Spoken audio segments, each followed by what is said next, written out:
Hey everyone, so I wanted to give a bit of an update on some tools that I bought recently. Nothing to write home about, but there were some tools that I got which I really needed and I use on a regular basis. So if you're like me, I don't spend a lot of money on tools. A lot of the tools that I've got, I've kind of either got them in like a kind of set, like from Amazon, or just like on the cheap, or with some of the classes that I've been a part of over the last few years. I'll ask if I can kind of use some of these tools and keep them, and they're like, yeah, cool. They probably cost like 10p or something. And I've got a whole bunch of tools which I've kept for more than 20 years when I was a student in school. And over the years, whenever I've wanted to use like tools for like painting or doing like clay work, I will dig these out and use them. And a lot of them have actually still been useful.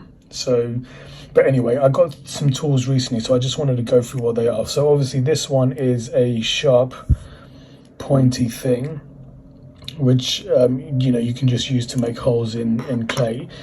But this one, I don't know if you can see that.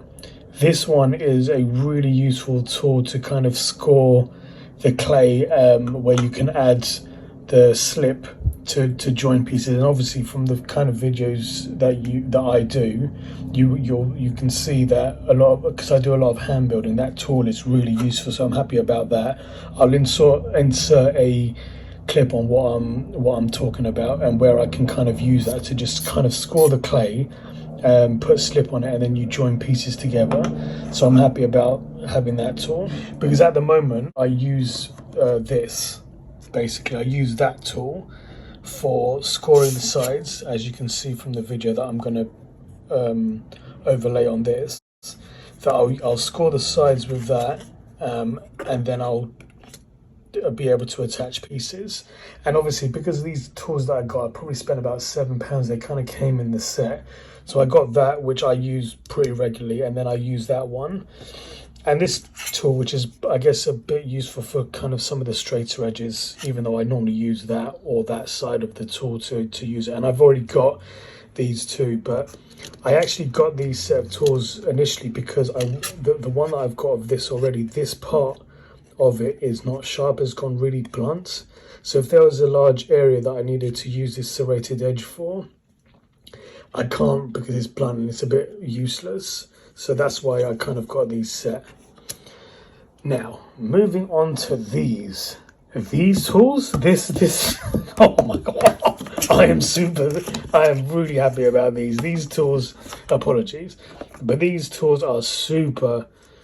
I was really looking forward to getting these. So when I was having a look online and I saw these together, I thought I have to get these. So these are basically rubber versions of this kidney.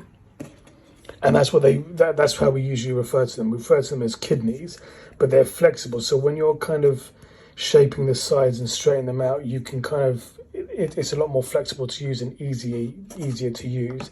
The issue with using that is obviously because it's so sharp, because it's thin, it's sharp, you're going to get all these dents that you don't want. Whereas with this one, you can kind of, that curved edge is really helpful for when you're just trying to smoothen out an edge. And that's the good thing. That's one of the things about clay, is that when you're trying to even out a surface, you want it to be as smooth as possible.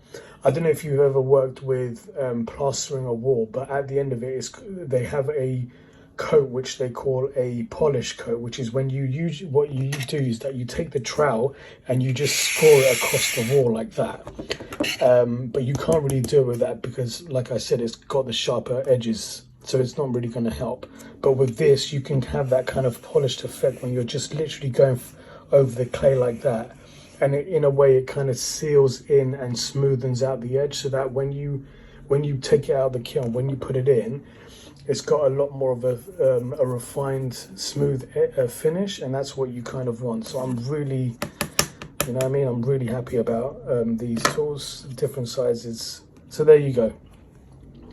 Just turning the camera there, and that's where I am with my little tools. Just thought I'd give you a bit of an update on that. So a couple of weeks later, and I am back in Wales, back home where I can relax for a bit. And what better way to do that than having a fire in the garden? Get some logs on the pit and relaxing for the evening. Man, love watching fire. This evening there was quite a bit of wind, but still it was really peaceful to just chill by the fire with me and the wife, have a nice cup of tea and just relax for the rest of the evening.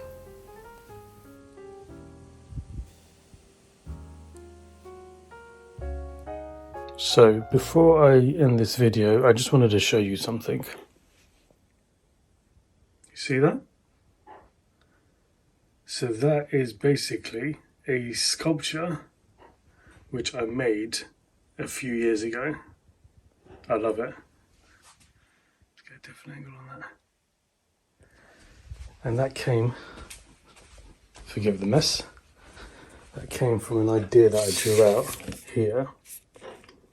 And I just noticed something when I picked this up. I was just kind of tidying up some stuff this morning, and I found that I'd done another idea, which was that, which I'm thinking is the twin of that sculpture I just showed you.